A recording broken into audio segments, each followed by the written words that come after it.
Welcome everyone to the third annual Animas Coaching Summit. The focus for the day will be on three of the potential pathways for coaches, so independent, internal, and associate coaching. We're thrilled to have you all here for a day of insights and inspiration. There's just a few quick bits I need to share with you all before we get started. So today's sessions are being recorded and they'll be shared on the Animas YouTube channel after they've been edited. During the presentations, the chat may be disabled to keep our focus on the speaker, but it'll open up afterwards for a Q&A, and we're going to open it again at mid-session for Beatrice's session. If we include some breakout rooms, please feel free to join as suits you best, but there's no pressure to join. If you don't want to, you can always stay in the main room. So for privacy and confidentiality, please remember that AI note takers aren't permitted in today's sessions. So now to welcome today's speaker. Beatrice Redi is a positive leadership coach who specializes in mental fitness and happiness.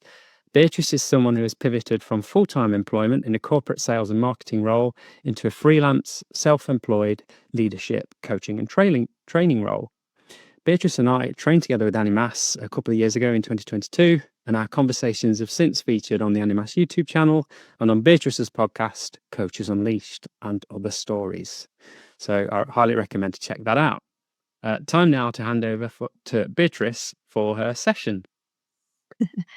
Thanks, David, so much. I love the introduction. Thank you. It's a pleasure to be here today and to be able to share, my story of how I became a full-time coach.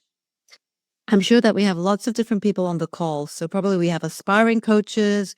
We may have, certified coaches that are just looking to, to develop and learn as we all like to do.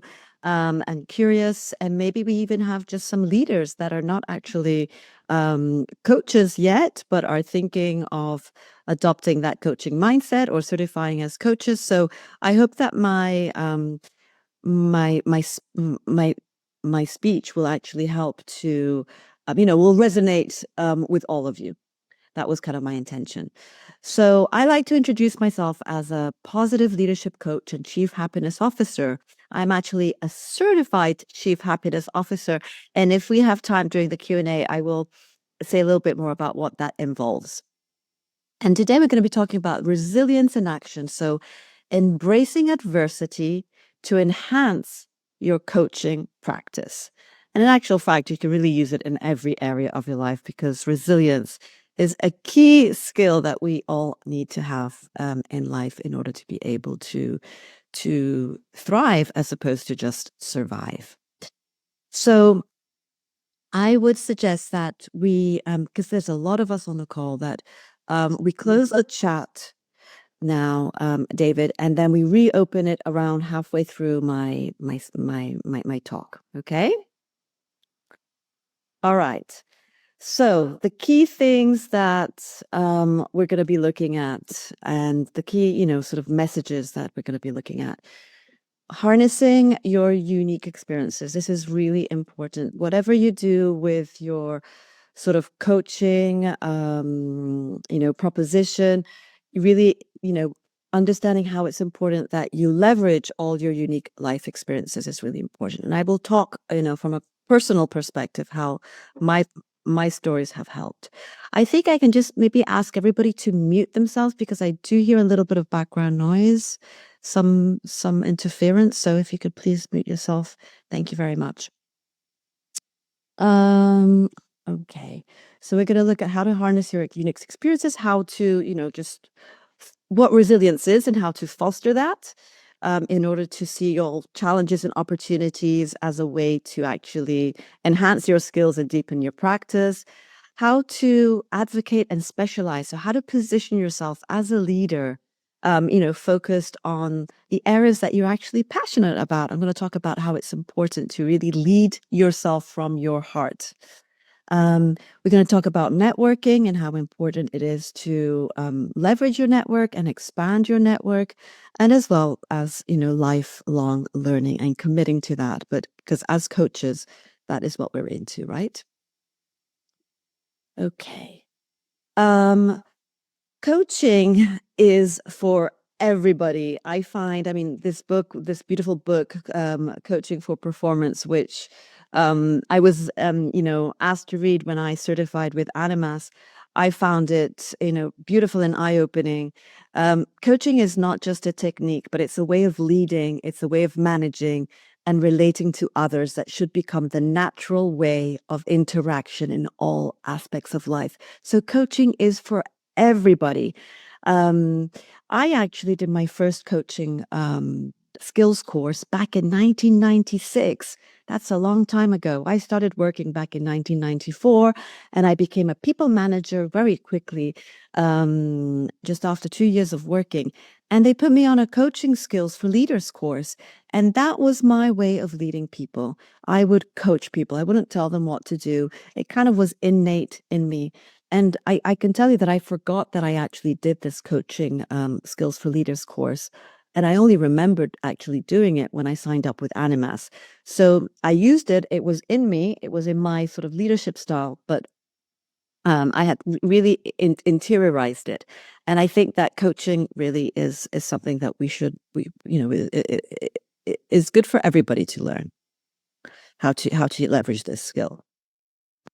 So, I'd like to start with this question. What if you could leverage every challenge that you've ever faced in life as a springboard to being a positive impact coach?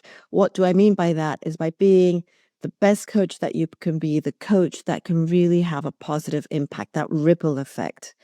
And that's what we're going to look at today, is how we can really leverage everything that we are, all the challenges and struggles that we've been through, and all the positive things as well, in order to fuel that into becoming the best coaches that we can be. And this is what I did, and what I'm continuing to do now as well. So I'm going to talk to you a little bit about my journey. Okay, I'm going to open up and I'm going to show some vulnerability. Talk to you about my journey. It's been very much a roller coaster.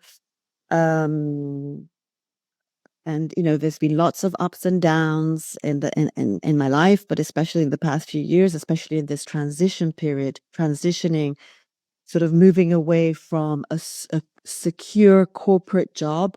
I worked in big multinational companies and the life sciences industry for more than 28 years. So, I was a full-time employee. I got up to senior director level, and it was lovely. It was, all the stresses that go with corporate life, but the security that goes with that. And I stepped away from that. In order to really pursue my purpose. And I wanted to, I got to a point in my life where I really wanted my life to be more than just titles and roles and status. I wanted to really be somebody that empowers others. I've always enjoyed the leadership aspect of my job at a corporate level. I wasn't too much into the politics, but it was innate in me to develop people. That's always been my passion. My highs in this journey to becoming a coach have been um, being nominated as top coach in Milan 2 years running, and top coach in the UK as well.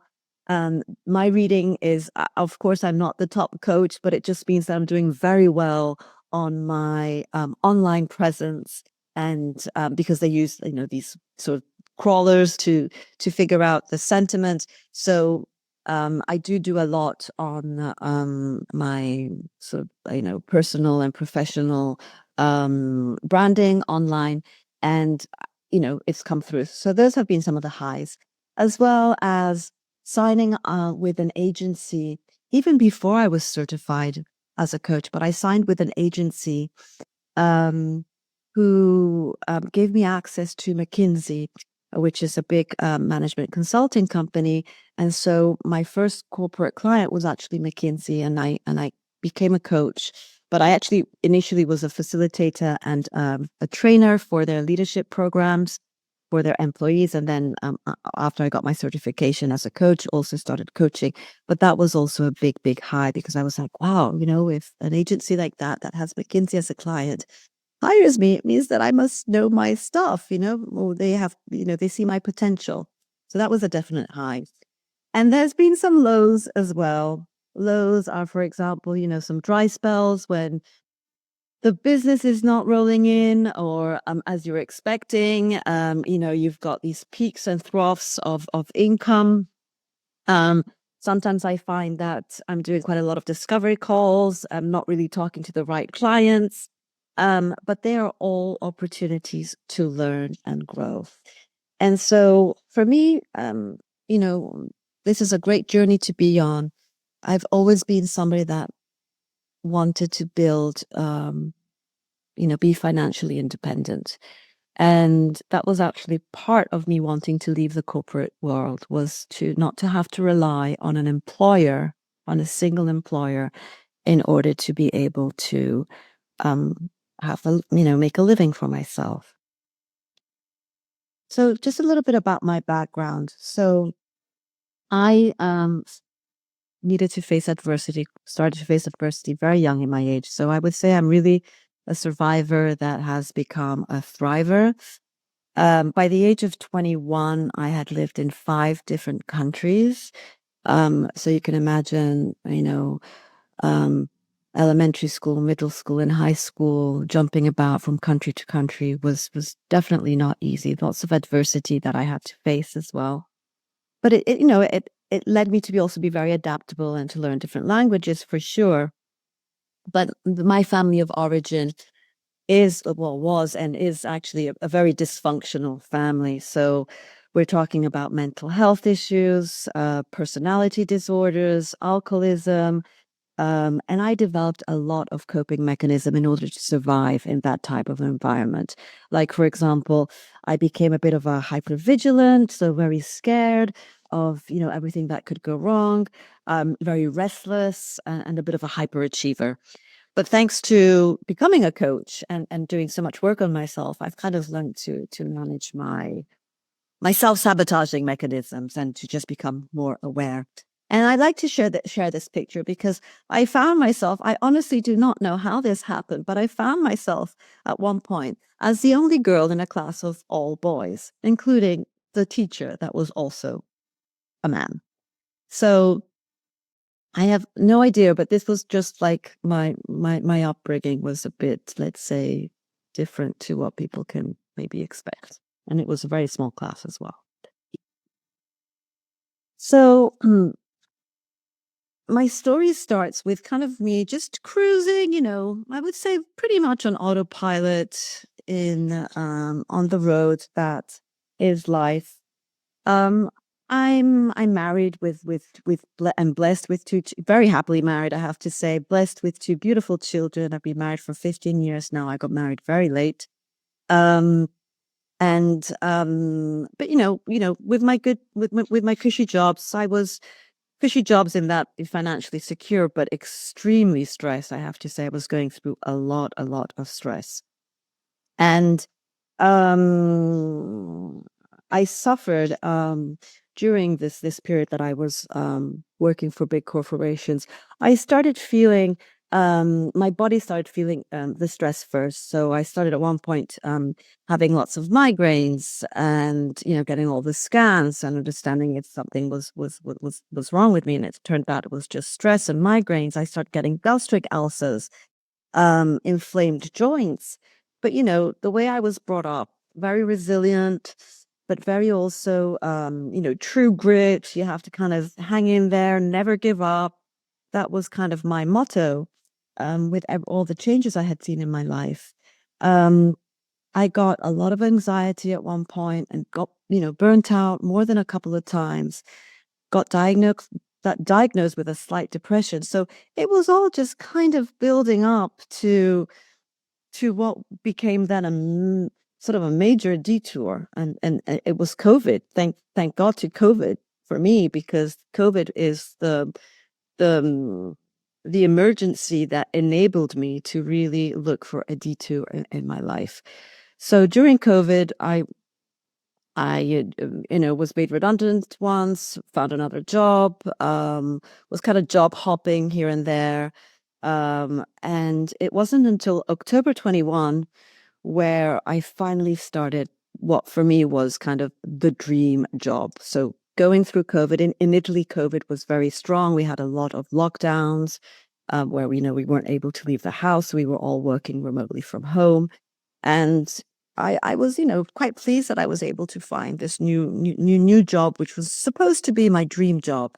This is back in October 2021.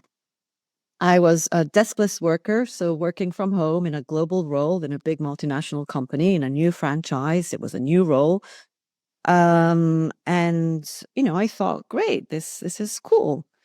What happened is not even 1 month into this dream job, I started again to feel my third burnout.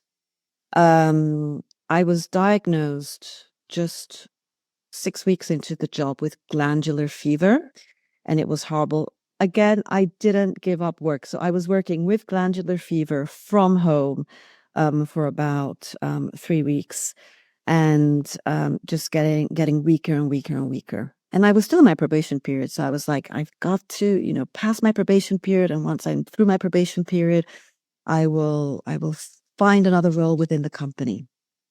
There was a lot going on that I was just, there were issues with onboarding. There was issues with connections. There were a lot of internal political traps. And I just really felt that I was unable to express myself. And I said, listen, I've been working for 28 years. How is it possible that I cannot flourish in this new dream job? What is missing? And I started asking myself all these questions. And I started asking myself questions about what can I do to change? But then, what can a company do to change as well? So I started asking myself all these questions. And 5.5 months later, so just before my probation period was over, with no warning, it was really a complete shock because there was absolutely no warning. I was laid off work. What does that mean in Italy? It means that basically from 6 p.m. when I was informed of this, I had no medical insurance, no life insurance, no car, no salary, nothing, zip, no notice period, nothing at all. And I went into what, it felt like me in a car just tumbling down into a pit, into water.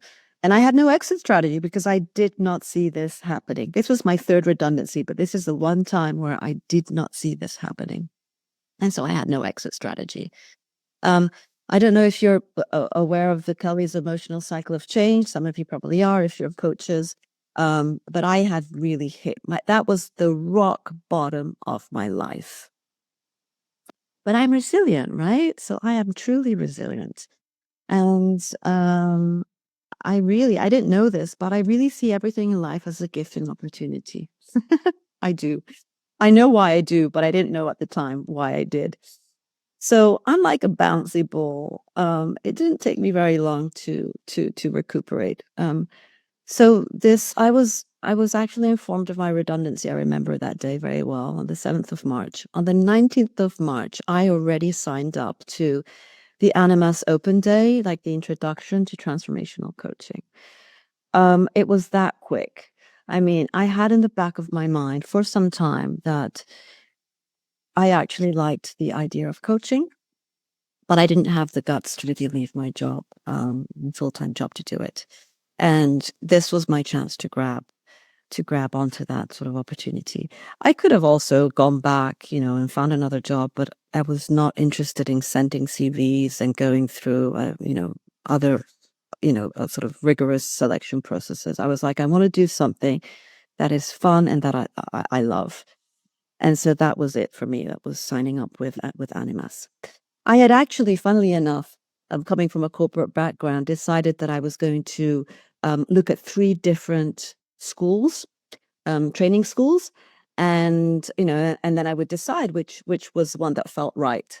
After going to the open day with Animas, I didn't even go to the other 2. I mean, I was like so enamored by the program and the people and the workshop that we did. And I was like, this is it. This is where my spirit needs to stay, in this context, in this environment, for some time. This is the healing that I need. So What I did was, though, I signed up with Animas, which then started in May. But in April, so just a month before actually starting my coaching certification, I signed up with a coaching agency. I got this job via, my network. And I didn't sign up as a coach because I wasn't a coach yet. I signed up as a sort of digital social media manager, let's say. So I was actually creating content for their LinkedIn page and creating their LinkedIn page. And so in parallel to that, I was doing my Animas certification, which ended in October. I signed up in August. So again, not even before I finished with my Animas certification, with this agency that gave me the leadership development courses at McKinsey.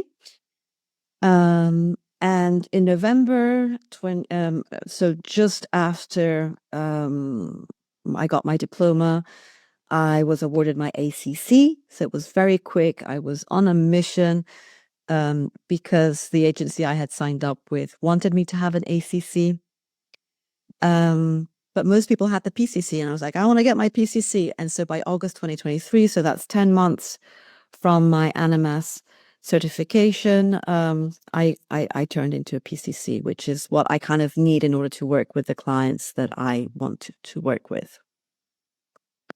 I have also an MBA. I got an MBA more than 25 years ago, and that was pretty hard, I have to say, to get the MBA. I'm not a very mathematical person. I come from a humanities background, but and I worked very hard for my MBA. But I have to say that I worked much harder to get all of this going, and it felt like I wasn't working. So that sounds like a paradox, but that was it. I was in my flow. When you're in your flow, it doesn't feel like you are really suffering. It was like I was just energized because I just loved everything that I was seeing so much. So, I mean, I think that investing in yourself is the best investment that you will ever make. It will not only improve your life, it improves the lives of those around you. And I really decided to invest in myself at a moment in my life where I was, at that bottom, at the sort of where I had hit rock bottom. I spoke to my husband about it as well. But it was really my decision. And I said, this is it. I need to invest in myself. And at the end of the day, as coaches, that's what we need. We need clients to be ready to understand that in order to really make a change and pivot, they need to invest in themselves. And it's not just a financial investment, it's also an emotional investment, energy investment as well. So, everything in life happens. Everything that in life happens is really a gift and an opportunity to learn and grow. And looking back at my journey, I see that, thank God, everything that happened because I wouldn't be where I am today. And where am I today? Well, this is what my life looks like today. I'm a very visual person. So it's much versus my when I was on autopilot going down the road of life.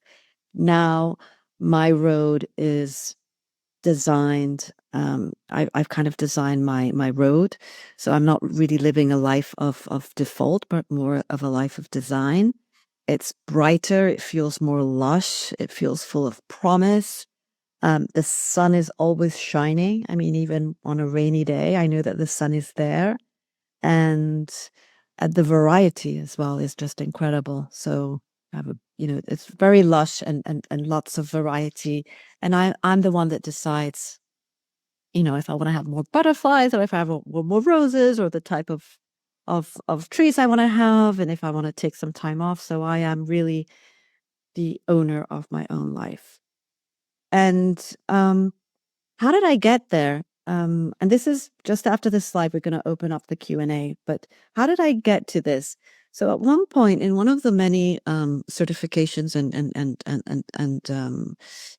self-development courses that I did. This is actually for my Chief Happiness Officer certification. We were asked, what is your purpose in life? Why do you wake up every day and breathe and live? What is it? What is the last thing that you think about before you fall asleep? And what is the first thing you think about when you wake up? And of course, it's my family, it's my children, but I wanted to go beyond just not just, but my personal life. I wanted to really hone this for my professional life, because for me, being financially independent is a huge part of my sort of value system.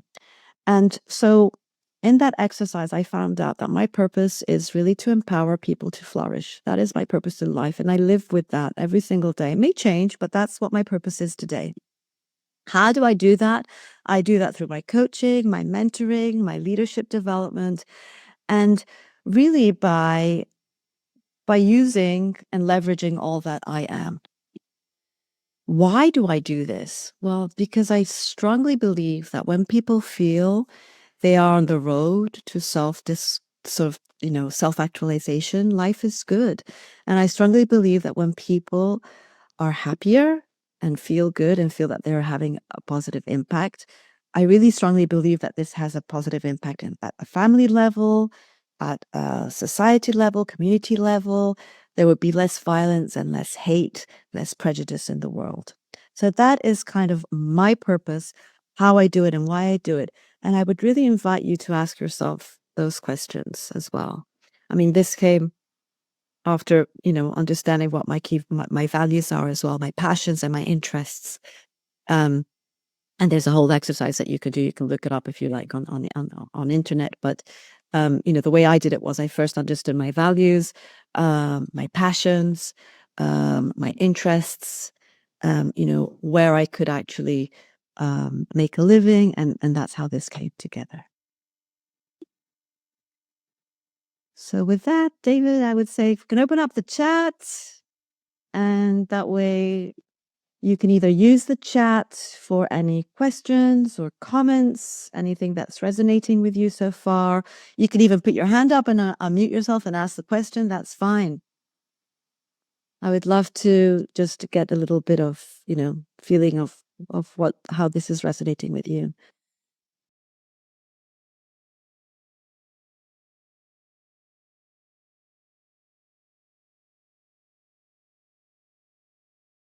What I think is that sometimes you need to just find an innovative way to follow your purpose, but maybe in a different way. What has come up for me is SEL, the social emotional learning that schools so deeply need. So that's all about, really teaching emotional intelligence, not only to the kids that are the students, but to the parents and to the professors, teachers as well. And so I'm actually now engaged an agency in Italy, 6 Seconds, to come to my son's school to do a whole program on they'll start with a workshop on SEL, and hopefully it'll develop into a full-fledged program. So it's just finding other ways that they can use their gifts, as opposed to, bumping against that brick wall. Find a way to either go around the wall, over the wall, or under the wall, or, but if you stay there and complaining about the system, that's not going to help, right? It's just going to weaken you. So change act where you can act, and that's in your control. Yeah.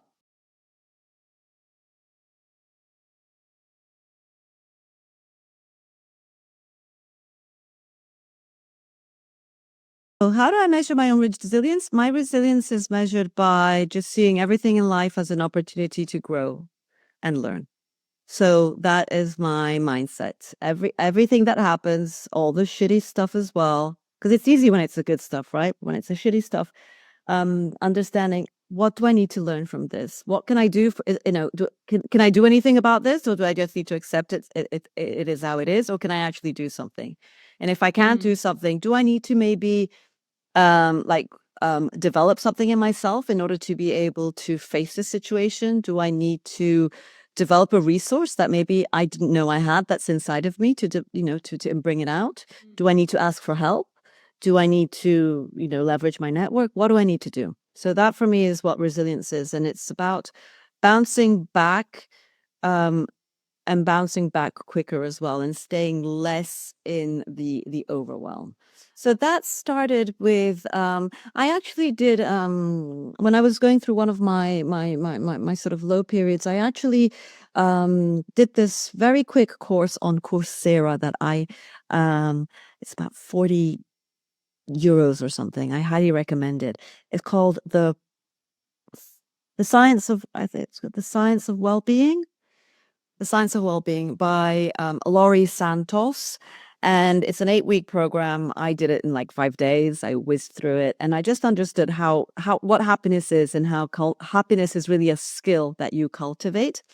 And from there, I started. I can't remember. I was listening to some YouTube um, interviews where there was an HR woman, an HR lady working for a big pharmaceutical company, Biogen in Italy, and she's a certified chief happiness officer. And so I went to look at on her LinkedIn, what this certification was, and I went to look at the school that certified her, which is the Italian Institute of Positive Organizations. And I got intrigued. And basically, what that certification is about helping organizations be places where people can thrive, where basically people go on a Monday morning happy to go to work, as opposed to with a tummy ache. And so it's really about learning how to understand the culture of the organization, the processes, the procedures, everything from how they onboard people and select people to how they offboard them, how people interact with each other, the kind of values they have. It's all about that, and it's about because happiness is the number one. Um, um, it's the number one motivator for productivity. It's what really happy people produce. Better value, basically. And so there's other certifications. I mean, my certification was an Italian one because I wanted to have concrete examples of how this is being applied in Italy. Because otherwise what I get from my Italian clients is, yes, but this is all very American, and in Italy this doesn't apply, which is why I wanted to do it in the Italian Institute of Happiness. But there's also an equivalent school in the US. And I think the best one where you could do an online course to get certified is the one by Ben Tal Shahar. He has an online certification, and I will need to exactly see how to spell his name, and I will put that in the chat as soon as I have a moment to do that. Okay. So I am such a learner. I mean, I love doing different courses, and I'll tell you why in a moment. But in one of the courses that I did, we had to do this exercise, which was called the unshakable belief triangle. And so I applied this to my business, and me wanting to become a coach and making a living out of my coaching. And so I basically how this unshakable belief triangle works, and you can apply it to anything in your life. You basically need to put a result that you want to achieve. A result, make it SMART. So this is a result you want to achieve. For that result, you'll need to take some actions, and you will need to have a certain mindset. And so you start to see, what actions and mindset do I need in order to achieve that result? And maybe actually, if I'm not achieving that result, what actions and mindset am I doing or not doing that are getting in the way of me reaching that result? And actions and mindset are informed by the views and opinions and beliefs that you have of the world and of yourself.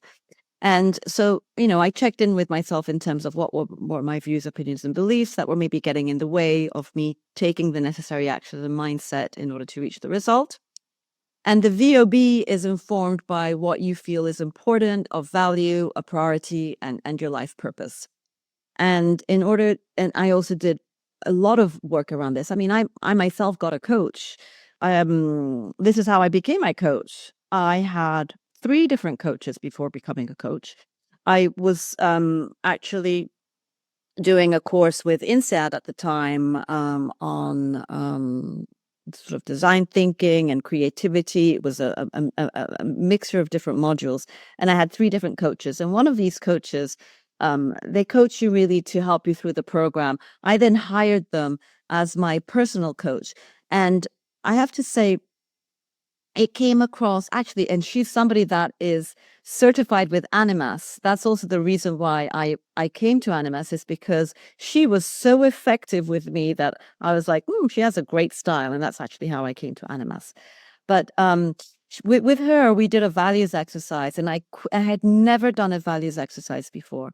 And I quickly understood how my values and how my values were values that at work I had to hide in the corporate job that I had. And I wanted to find a way to be able to express them in my professional life. And so this is an exercise that I would highly recommend that you do for yourself as well. Space is really having that safe space in order to be able to think and reflect, or go for a run, or take a nice warm shower, where you're using your more creative side of your brain. You know, when we say the best ideas come when you're just kind of not in a rush, and you need to make space for yourself in order to connect with yourself and figure out what your unshakable belief is. So my values, when I did my values exercise, these are the values that came out. Love is my number one value. It's really, really strong. What does that mean for me? Love means loving people, loving life, the love for what I do, the love for my family. I mean, love is expressed everywhere. You even see me holding, on my LinkedIn page, I'm holding a heart. That also has to do with the leadership style, that leading from the heart. But I mean, love is a big part of my life, and my values. Gratitude, I'm a very grateful person. I've lost a lot in my life, but it has always helped me to see all the positive that I've had in my life, and that I have in my life, and that I hold on to dearly. Everything from, I never take anything for granted, honestly. Just waking up with a beautiful day, having a warm shower, living in a country where there's no war, being healthy. Everything is just, connecting with people. I have a really strong sense of gratitude. And gratitude is actually one of the pillars of happiness. It's one of the things that we need to learn to cultivate, because we have, negativity bias. So we tend to always look at what's not working in our life, and we forget to look and be grateful for what we do have and leverage that. Then I found out, well, I knew it, but I didn't know it because I didn't have a label to put to it. But I am a very curious person. I am so curious. When I used to work in the corporate environment, and we used to have these Zoom calls and meetings, I would always get there, and I would always want to have a bit of a chit chat before getting into the meeting. And I'm really curious about people and about, what they're doing. I'm just a curious person. Kindness is a big part of life for me.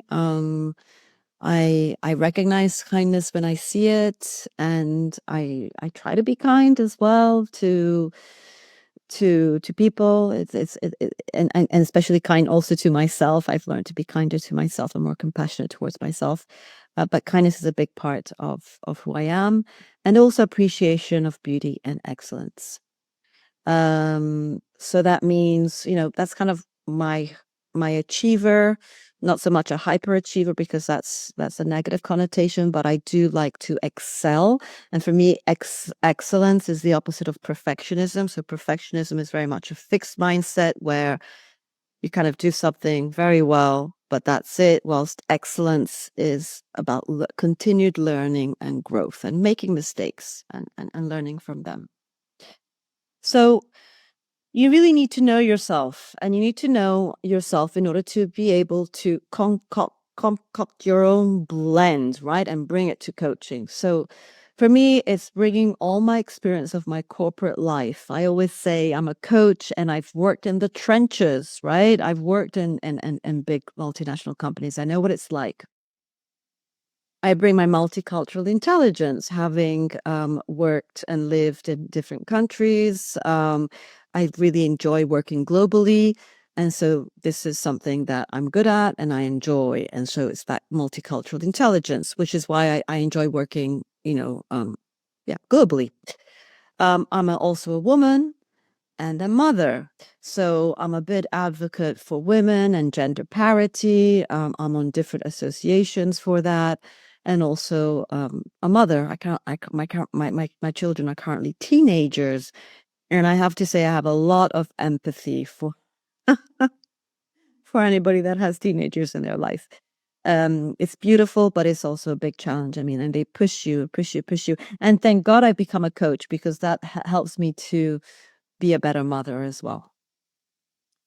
Mental health is a big one for me. Mental health, you know, issues runs in my family. I myself have been diagnosed with depression, but I manage it. I take care of it, and I see what it's like for people that don't take care of their mental health. So mental health for me is big. It's huge. Trauma is huge as well. So um, um, before, we were talking about trauma. So I've lived trauma in my personal life, in my professional life, and I'm very sensitive to it. I've just finished with Animas the course on code. No, actually, we're still doing it, aren't we? The course on coaching in the presence of trauma. So we're not coaching on the trauma, but we're coaching in the presence of trauma. And so that for me is part of my sort of blend, as well as neurodiversity. Again, I did a course with that with Animas on neurodiversity and how to apply that and put that into my coaching. I actually self-diagnosed myself as an ADHD and then got a full diagnosis. So I do have ADHD. I'm one of those people that is known as the lost generation of girls. So I'm 53. And I got diagnosed just last year with moderate ADHD, which I have probably had all of my life. And what does having a diagnosed ADHD mean? For me, it meant very high anxiety. But thanks to that anxiety, I was able to seek help, so therapy, doctors, etc. And also coaching has been a big part of my own personal healing process, becoming a coach. So how do I blend this? Basically, I've blended this into I am a leadership coach, positive leadership, but I'm also specialized in happiness and mental fitness. So that's kind of my blend.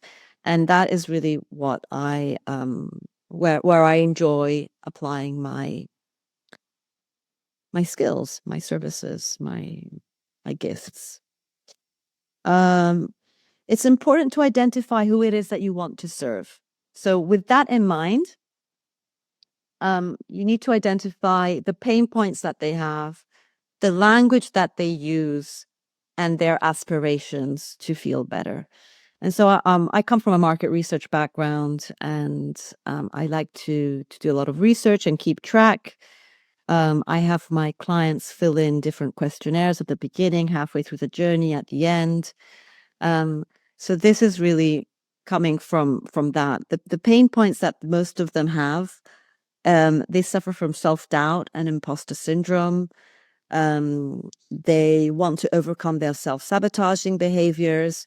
This is not the language that they use. Okay, this is coaching language. We'll see the language that they use to describe their pain points, but this is actually already translated into a coaching language. So they want to overcome those self-sabotaging behaviors.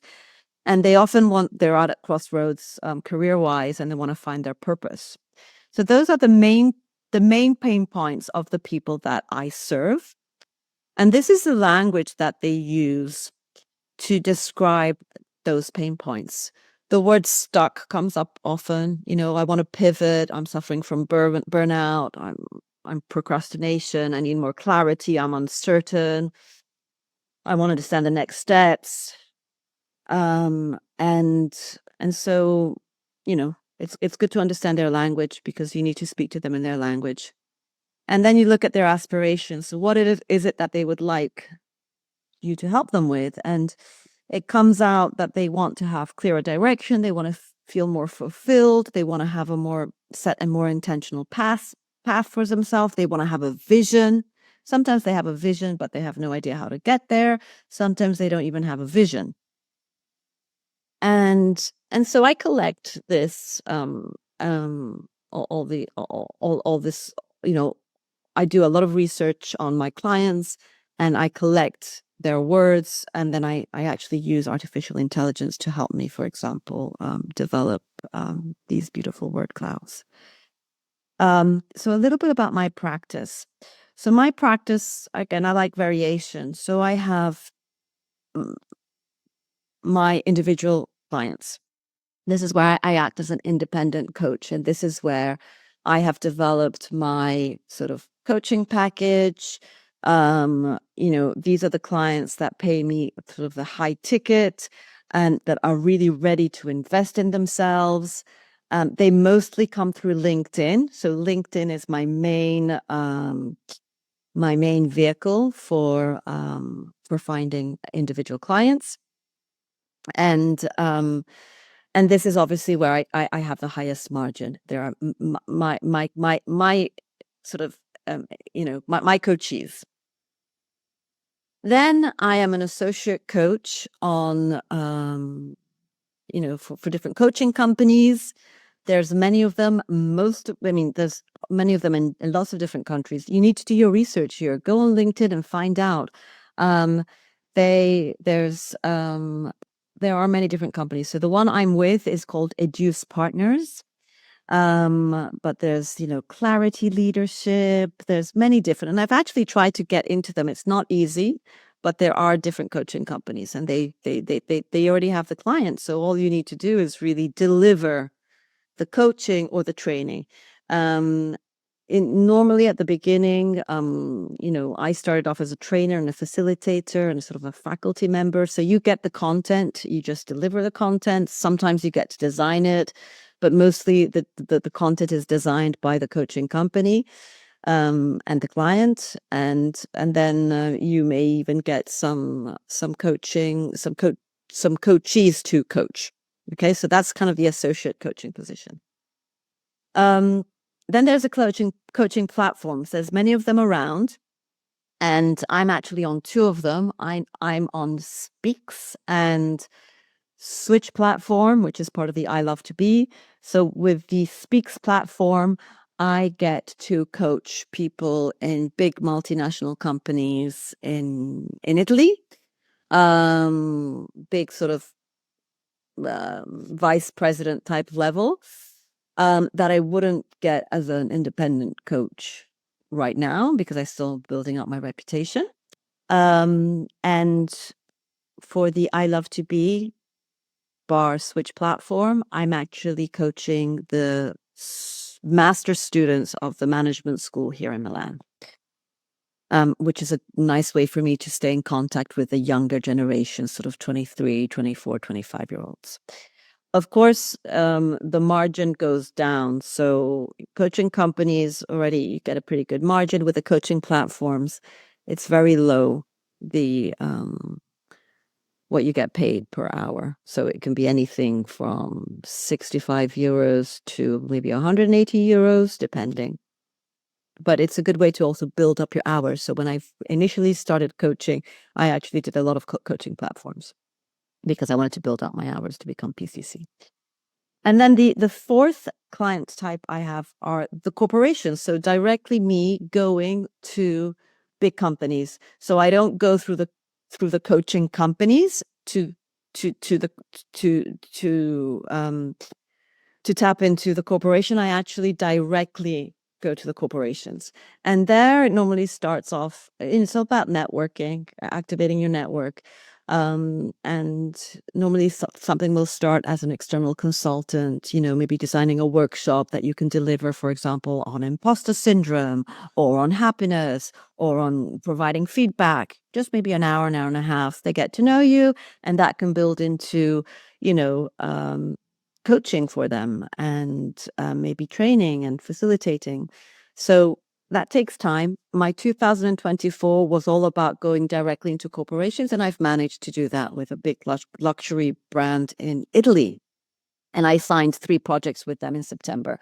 So I signed a coaching journey with one of their directors. I signed a pilot workshop. That's going to be a full day workshop where we're going to be doing values and doing the tree of life exercise and understanding our self-sabotaging mechanisms. And we're going to do it on 20 people. And if they like it, we're going to expand it, maybe even company-wide. And then I had also the learning and development director join one of my mental fitness programs that I have. So, corporates is a great way to really build up your revenue. Okay. So my process is very much, having clear who the people that I'm serving are and their needs, their language and their aspirations. It's I spent a bit of time designing my services and fixing the prices and rates, also understanding how much do I want to earn per month? How much do I need to earn per month? Based on what I need to earn per month, then how many clients do I need and what kind of services? So it's all about actually sitting down and doing this sort of analysis. I, for example, have decided that I don't really want to do more than 3 coaching sessions per day. That's enough for me. So the rest of my time is filled doing, webinars or preparing content or doing discovery calls. Then it's, I spend a lot of time designing my brand, and I really designed a brand that is authentic with me. So I went to see I went to look at some of the other coaches' brands and then decided that I'm a bit of a quirky person. I have my own type of style, and I wanted that to shine through, and I want to attract people that like my style. So, and I've done all my own branding using Canva. And I actually enjoy that because I'm a very creative person. So I guess you could outsource it if it's something that you don't enjoy doing. Client acquisition system is really important. You need a system at the beginning when you're just starting out. You have a few clients, but then you want to have a proper system. These are actually, let me just show you a little bit more about what I do and then the tools that I use. So you want to have a good client acquisition system, which means, finding clients, and then when you find them, vetting them to see if they're the right client, and sort of, just getting them on the system. Then you want to engage with the clients that you have. You want to then retain them, after they've been working with you for a while. You don't want to have to, I think, always have to look for new clients. Why not? What we do is a lifelong process. So retain as much as possible. I'm not very much into measuring, but I've kind of made myself measure the coaching impact with KPIs because I've understood it's important, especially when people ask you for so some companies may ask you for that, or some clients may ask you for that. So I'm into also doing feedback forms, and now I'm into creating a community. I have really learned to upskill myself in digital. So apart from Calendly and OnceHub, which are my 2, I have 2 different systems for scheduling appointments. I've also using Typeform, which is a great way to get feedback and do questionnaires. I use MailChimp for my newsletter. I use School to create my community of all the people that have coached with me, my individual clients. So I have an online community, and I actually have like a classroom where I put a lot of content up there that they can refer to between coaching sessions. I use ChatGPT, Perplexity, Canva, and Luma. Luma I use for my online events, to organize my online events, as I do quite a lot of free webinars, which is a way for me to reach my purpose, which is to help people flourish, but it's also a way to attract interest in what I do and find new clients and new leads. I also walk the talk in that I do generate a lot of content, mostly on LinkedIn, but I'm also on Instagram, YouTube, and TikTok. Not so TikTok, I have to say, I'm not very consistent, but it's a great platform. What do I do? So basically, I do have somebody that helps me now. I have somebody that is actually based out of India, and she helps me. She's a digital marketeer, but I generate the content for LinkedIn. So I'm the one that designs all the content for LinkedIn, and then she will repurpose that content on different platforms. And I really enjoy actually creating content for LinkedIn. Why? Because it's a way for me to, if I go to, for example, a training course, or I read a book and I learn something, I'm like, this is, people need to know about this. So I'll write a post about it, or I'll write an article. And it helps me fix what it is that I'm learning, but it also helps to reach my purpose, which is to help people flourish. And it also reaches my third objective, which is to help me create a brand for myself and get people interested and to reach out. So LinkedIn is an extremely powerful tool. I also experimented with YouTube and having a show. I started my show with Tom Pilgrim, who's certified with David and I in Animas. And we called it Coaches Unleashed, inspired by the Coaches Uncaged of Animas. And it started off, sort of a show between Tom and I talking about coaching, and it quickly developed into me inviting lots of different women and talking about leadership and sharing stories that can be inspirational. And I think this has also helped me reach my award in terms of top coach in the UK and in Italy, because I do things like this. And I really do them for fun. Honestly, I have a lot of fun interviewing people. And I also interviewed David, right? I interviewed you as well. After you interviewed me, I interviewed David. So suggestions is really follow your passions. If you're going to make a business out of coaching, follow your passions. It's going to make it so much easier for you in terms of following your flow. This is the picture that I mostly use: happy you, happy me. And this is it. Quirky picture, but some people love it. And some people actually pick me because of my logos, which is quite funny. So I have the heart and the rainbow. I have to say most of my clients are women, but not all of them. So I have about my independent clients, my private clients are mostly women. I would say 80% are women, whilst the clients I get through the coaching platforms and the coaching companies are mostly male, actually. It's really important to also, for me, it was really important to feel part of a community. So I have certified with Positive Intelligence, and it's a community of coaches. So I'm with them. I'm also, of course, part of the Animas community. I also certified with Points of View, which is using creative tools for coaching, for training and development, where there's another community. And I'm on like 6 different communities of school, of coaching. I can't follow everything, but sometimes I do get inspired by the way that they engage people, and I use it for my own personal clients as well. And then, of course, I'm with the ICF and the EMCC, both at a global level and Italian level.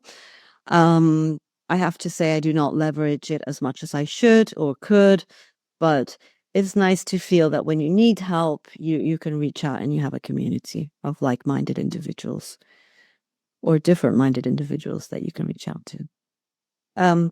This is something that really helped me as well. It's like you need to serve, not sell. So forget the fact that you're selling. You're not selling. You're serving the clients, because you have so much in you, that you can give back. And people have pain points and they're looking for help, and you have that and you can help them. And that is where you are serving them and not selling. So that mindset shift is really important. I find that activating empathy is really important. I come across as a very empathetic person, which I am, which was also the reason I think I suffered so much when I was working in and kind of in the wrong environment for me. But listening to the struggles and hopes of others and understanding where you're most needed, for me, is a great way for, to understand how I can apply my gifts and help them, with their life. I don't just do pure coaching. I do a bit of coaching blended with mentoring as well as teaching. So I do blend everything that I am in order to help the client move along. And it's part of that contracting with the client to understand what it is that they want and need. So I would love to obviously connect with you on LinkedIn, but I wanted to also show you that LinkedIn is a really powerful instrument. And I leveraged my LinkedIn. So I had more than 10,000 followers, well, probably less when I started coaching. I probably had like 8,000, but I thought this is something that I can leverage. And what I actually did was I went and I exported all my LinkedIn contacts onto an Excel. And here you have exactly how you can do that. And then I divided them up into the name, last name, company, and the position. And then based on that Excel, I decided, okay, these are the people that I need to connect with. And I made a pact with myself that I would connect with at least 5 people every single day. This is for the first month when I started becoming a coach. And that really gets the ball rolling, because it's a way, I connected mostly with people that I already knew. So people I had worked for or with. And I connected them either via WhatsApp or via email, sometimes via LinkedIn. You can even use audio on LinkedIn, which is a great way to connect with people. And it was just a way for them to know that I was transitioning into coaching, to understand what their needs were. And it was, it kind of started the ball rolling. And so this is something I highly recommend that you do as well, if you want to start the ball rolling in terms of getting interest and letting people know what you're doing and understanding what people's pain points and aspirations are. We're almost done. Just be a learner, not a knower. That's kind of my mantra. Definitely always remain curious. I get so much love from my clients. I get to give them a lot of love as well. But every client has taught me so much, and it's not just about their growth, it's also about your growth as their coach. So think about you, what can you offer that really makes you you? And embrace your story as a tool for growth. Really, the good and the bad. You are what you are, and embrace every experience as a resource for your coaching toolkit.